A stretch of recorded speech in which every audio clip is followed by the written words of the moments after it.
this college has its own vibe. I think it has a very entrepreneurial vibe. And I asked people, how many of you want to be entrepreneurs? And I compared to it's kind of an anecdotal survey, but I've seen much more hands.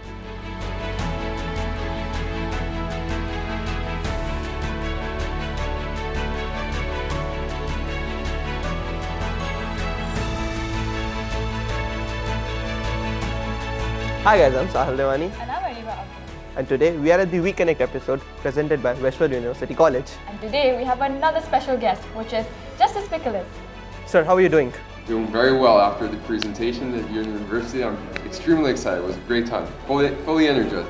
That's perfect. That's what we want in a WeConnect episode. Alright, the first question to you is, how was your feeling, or what did you feel after you finished your first round of funding? If we're talking about the blockchain funding round, of course I was overwhelmed, right? We didn't expect that.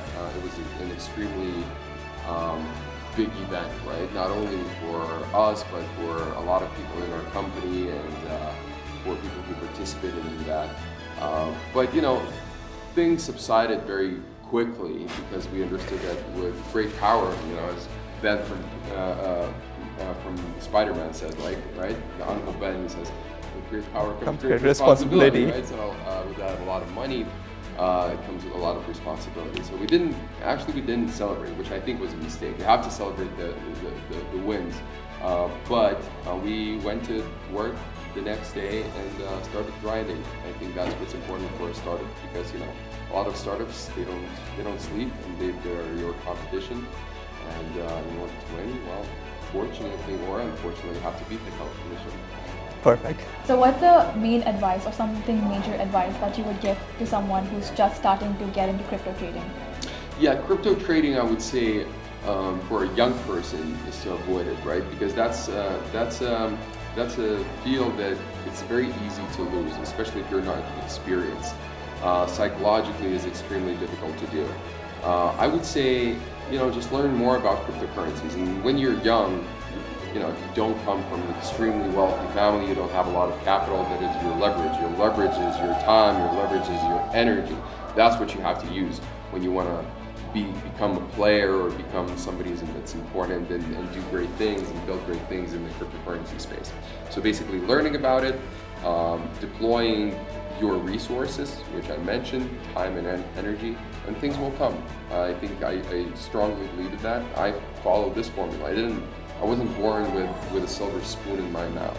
I did everything by myself, and not because I had a lot of capital, but because I had a lot of drive, a lot of energy, and a lot of time. Alright, so the next question would be, how do you explain the audience what is blockchain, or what's in simple terms what blockchain can do? Yeah, so blockchain in the very, very simple terms, that would be like a database that is so-called immutable, uncensorable, and that's what blockchain is. If you want to, and it's public blockchains, you can share the inputs between different parties. You can remove the intermediaries because it's a technology. You have to trust the technology, not the people.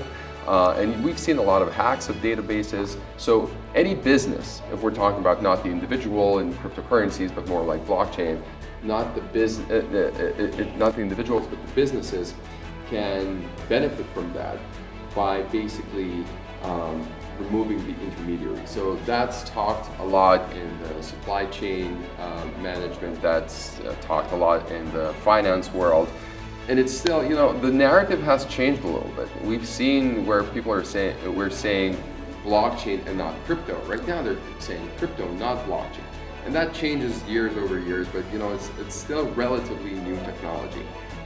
So we're going to see new developments, and I'm very excited to be a part of it, and excited, for young people as well, because they're going to be a part of something new, and they can use this as a disproportionate opportunity, right? Like even let's take NFTs, right, or the metaverse, which is partially blockchain technology, or is being facilitated by blockchain technology. I think there's a lot of space. There's a lot of exciting things happening, and Yeah, these are like the main aspects where blockchain can be used, like removing the intermediaries, using it as an immutable public database. So, as you know, like crypto trading and blockchain and all of that basic crypto stuff, it's very complicated to understand and it's really hard to get your way about it. So, how would you, for youngsters like us, we have the span of attention of a goldfish. So, how would you? Me as well. Yeah. Same. So, how would you, encourage people to, really be interested in that field? I'm thinking that you don't have to force yourself. It doesn't take a lot of time to understand whether you're interested or not.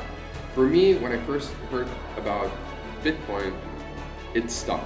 Like the only thing that I wanted to do for the several few weeks was just learn about this thing.